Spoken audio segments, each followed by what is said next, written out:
Salut à toutes et à tous, alors aujourd'hui une petite vidéo particulière. En effet, je suis chez moi avec chat, chien, ordi.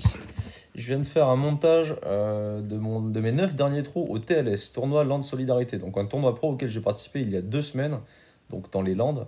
Mon ami pro Christophe a suivi les 9 derniers trous, il en a profité pour filmer ma partie et j'en ai fait un petit montage, donc en vlog.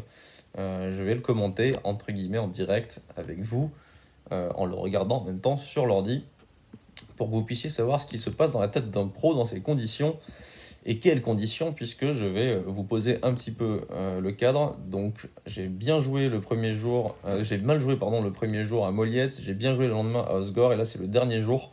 Mon objectif ce jour-là à Seignos, c'est de faire une partie solide sans trop me prendre la tête, sachant que je ne connais pas le parcours.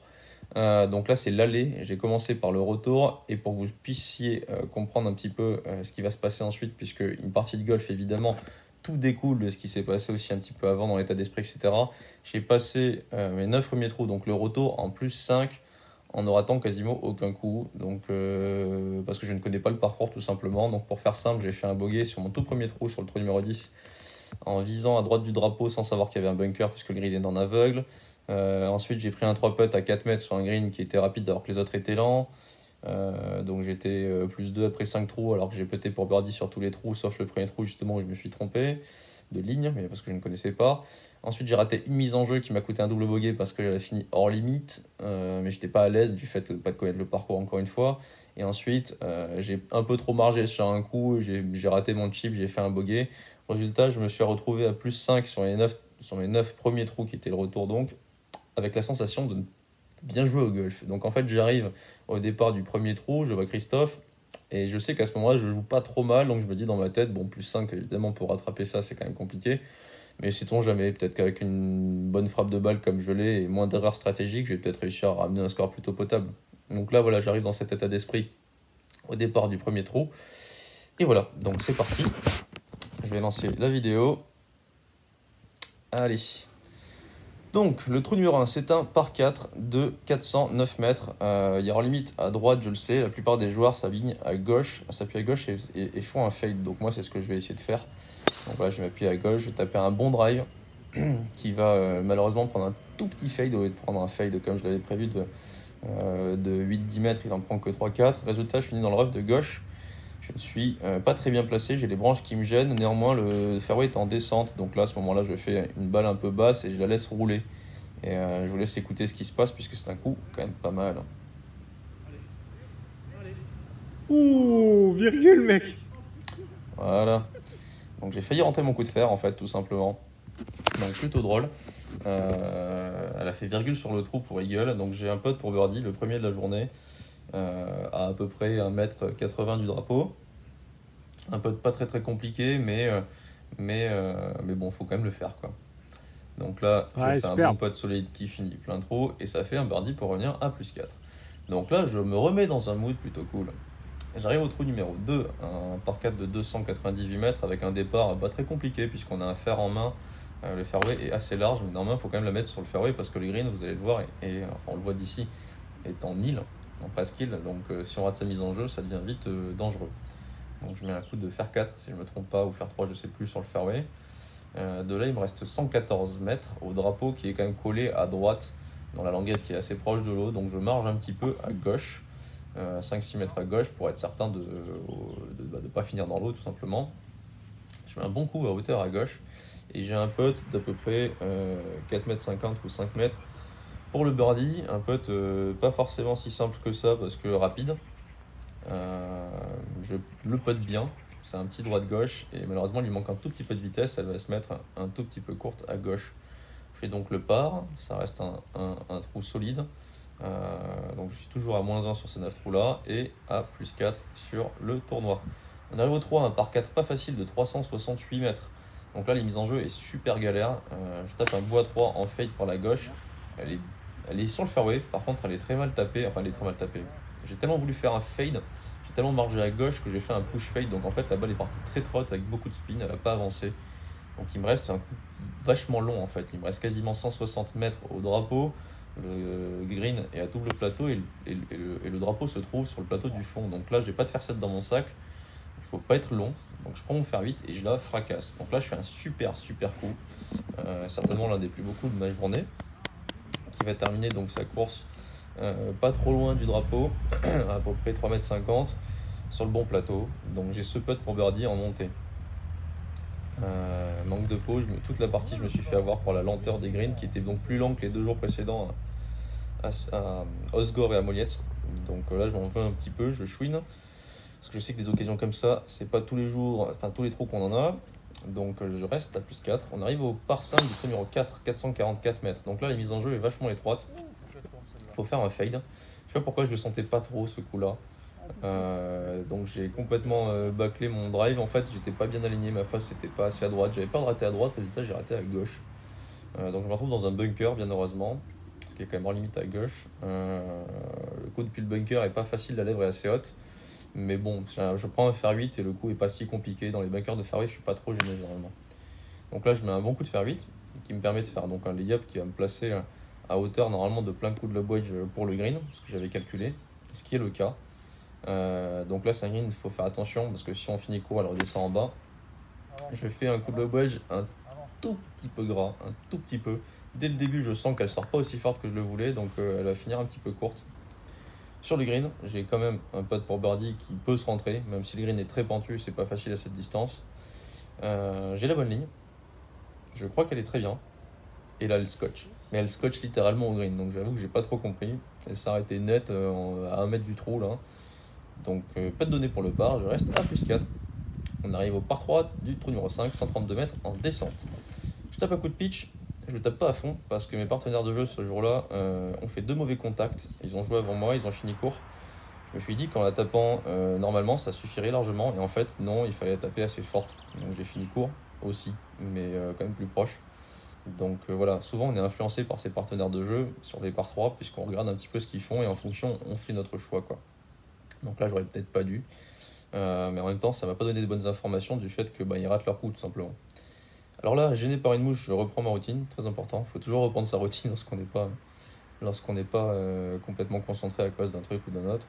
Donc elle reste autour de moi. Bon, au bout d'un moment, je vais pas reprendre ma routine 15 fois non plus, donc j'arrive à me reconcentrer bien comme il faut pour mon point de birdie. Donc là, c'est un bon gauche-droite. Routine un peu longue. Je putt, elle me semble bien, elle prend pas assez de gauche-droite et malheureusement, elle finit juste à gauche. Donc ça fait encore un par. J'arrive au par 4 du trou numéro 6, 354 mètres. Alors là, c'est le début de la descente aux enfers, je vous préviens déjà en avance. C'est un trou que je n'ai pas dans l'œil du tout. Je connais pas le parcours encore une fois, et celui-là, visuellement, je sais pas pourquoi il me stresse. Peut-être parce que je suis un joueur de draw, qu'il faut s'appuyer donc à droite, mais qu'à droite, il y a hors limite. Résultat, qu'est-ce que je fais?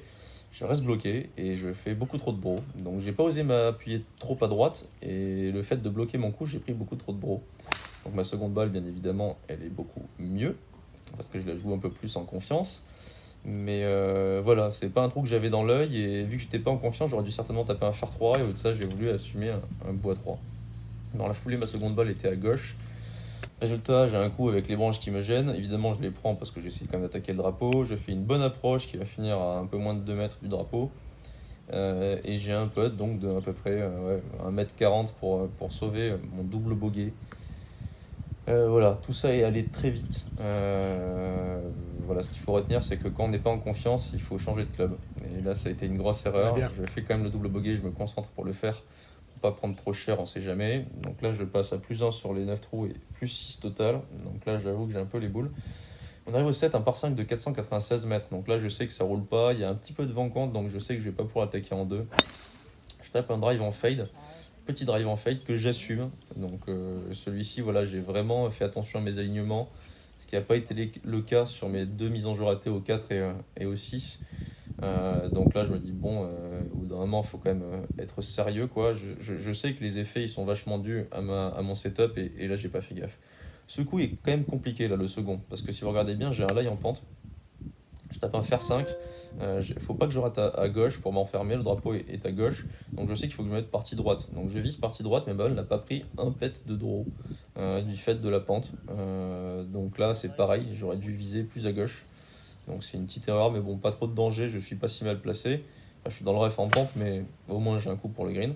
Donc là, je fais un super shot. Le drapeau est à gauche. Ça m'arrange avec le sens de la pente. Je tape un super coup qui est de pitch au drapeau, mais qui ne va pas s'arrêter vu vu qu'on est dans le rough, et j'ai ce petit putt. J'ai ce putt de 6-7 mètres là en descente pour birdie depuis l'avant-green. Je fais un super putt, comme je le voulais, et c'est encore raté, de pas grand-chose. Donc voilà, quand on n'a pas de la réussite comme ça, au putting, on peut pas faire grand-chose, il faut juste être patient. Donc là, je suis toujours plus 1 sur le 9 trous, plus 6 total, il me reste 2 trous, et là, c'est pas terminé, là, c'est vraiment l'hécatombe, ces 2 trous qui vont suivre. Donc ça commence par un petit par 3 au 8 de 122 mètres. Ce qui est assez marrant à Seignos, c'est que tous les par 3 sont petits, mais complexes. Donc là, le green est très bizarre avec un plateau. Ils ont collé le drapeau derrière une espèce de dépression à droite. On a 126 mètres pour le drapeau ce jour-là. C'est à peu près ma distance pour un plein pitch. Malheureusement, je vais la taper un tout petit peu clean. Je vais prendre le divot un petit peu loin derrière la balle. Résultat, ma balle va perdre 3-4 mètres, va pitcher 4 mètres avant le drapeau, donc sur la green, et va spinner et va se mettre dans le trou de rough devant. Donc le seul piège qu'il y avait, je suis tombé dedans du fait d'avoir mal contacté ma balle. Donc là, le chip est très compliqué, on voit pas mon lie, mais il était dégueulasse dans un trou, dans le rough épais, bref. Donc ce qui se passe, c'est que je finis court, logique, vu le lie, et j'ai ce putt pour le par.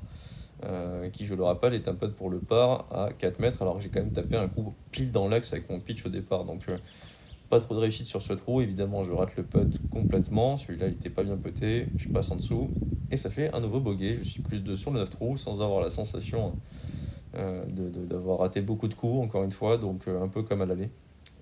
Donc là, du 8 au 9, il y a une montée immense, et j'ai le sac sur le dos, ça fait 3 jours que je joue, et je suis très fatigué cette semaine-là, ça fait 2 semaines que je dors peu. Résultat, j'arrive au départ du trou numéro 9, je suis éclaté. Mais quand je vous dis éclaté, vraiment éclaté. Je le sais, je le sens depuis le début du tournoi. Et là, c'est le dernier trou et le fait d'avoir pris bogey, ça m'est retombé dessus violemment. Donc voilà, on est départ avancé, donc on a 316 mètres pour ce par 4. Je reprends ma routine parce que je vois un peu flou à ce moment-là. Je suis sur le point de faire un malaise en fait, tout simplement.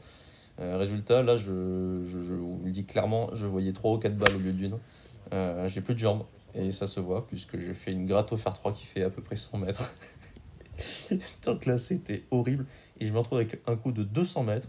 Alors du coup, attendez, je fais pause là, voilà. Parce que je me retrouve avec un coup de 200 mètres en aveugle. Moi, je ne vois pas le green. Vous l'apercevez tout au fond derrière les buts. J'ai un lie en montée, balle un peu plus en dessous des pieds. Donc ça fait quand même 2 trucs assez complexes à gérer. Avec un fer 3 en main, en aveugle. Je rappelle que je suis fatigué. J'ai plus de canne. Et là, clairement, dans ma tête, ça va pas du tout. Ça va pas du tout. Et j'ai juste envie. Je connais mon score. Je sais qu'il faut que je fasse absolument le par pour ne pas prendre 80. Et ça me reste dans la tête. Et je pense qu'à ça. Je pense qu'à ça. Du coup, en fait, le coup, je le bâcle. Littéralement, je le jette parce que j'ai pas envie de le jouer, en fait. J'ai un peu peur et en même temps, alors, j'ai plus rien à perdre, mais je sais pas. Bref, je le sens pas. Je vous laisse regarder mon swing. Certainement le plus laid du tournoi. Voilà, depuis même longtemps. Voilà. Ah non, j'ai essayé de tout faire pour attraper avec les mains, mais ça n'a pas suffi. Résultat, j'ai fini à droite. On a perdu la balle. Mon second coup est mieux. J'ai fermé la face de club. Il va pitcher à côté du drapeau, mais il va finir derrière. Et là, je vais réarrêter de nouveau. Alors, non, j'ai fait au ralenti. Christophe a même pas eu le temps de filmer parce qu'en fait, je suis arrivé dans ma balle, j'ai pitché, j'ai chippé direct. J'en avais vraiment plus rien à faire. J'avais envie de rentrer chez moi. J'ai pas pris le bon club, j'ai fini super long, j'ai fini 12 mètres long, et là j'ai mon dernier putt du tournoi, j'ai regardé la ligne en 2 secondes, il n'aurait plus eu le temps non plus de filmer, et là, pof, plein trou, je casse le drapeau en deux, et je rentre 12 mètres pour faire double bogey. Donc voilà comment termine mon magnifique tournoi à Seignos et dans les Landes, par un pathétique double bogey un peu bâclé. Voilà, donc vous l'aurez compris, le golf ça peut venir très vite, j'ai fait, comme vous l'avez vu, un début de partie plutôt pas mal en fait, en tout cas sur les 9 trous que j'ai filmé quoi.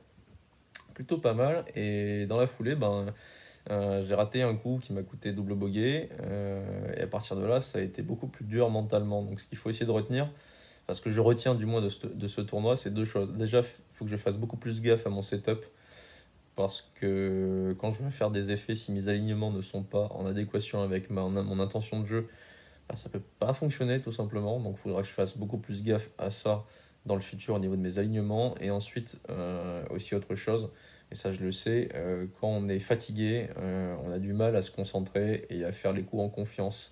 Donc quand c'est le cas, il vaut mieux changer de club, il vaut mieux se remettre dedans d'une manière ou d'une autre en fait. Ce qui n'est pas simple du tout, mais ce qui est valable pour tout le monde en fait. Ceux qui me connaissent savent que ça arrive assez souvent et bien souvent c'est ce qui me fait défaut. Donc voilà, c'était bizarre. J'ai pris 81 ce jour-là. Ça, je ne connaissais pas le parcours et j'ai du coup fait des choix stratégiques un peu douteux et j'ai fait des coups sans être en confiance du fait que je ne le connaissais pas. Parce qu'il faut quand même le stress ce parcours au départ souvent. Mais toutefois, j'ai quand même fait une partie pourrie parce que je tapais bien la balle, honnêtement, plutôt bien la balle. Et j'ai réussi à faire un score qui est mon pire score depuis 8 ou 9 ans. Donc c'est qu'il y a quand même quelque chose qui a cloché dans la tronche, quoi. Voilà, tout simplement.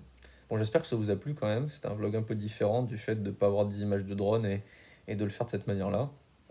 C'est allé beaucoup plus vite que ce que je pensais. J'ai pas eu le temps de dire tout ce que je voulais, mais bon, c'est pas grave. On se dit à bientôt. Salut!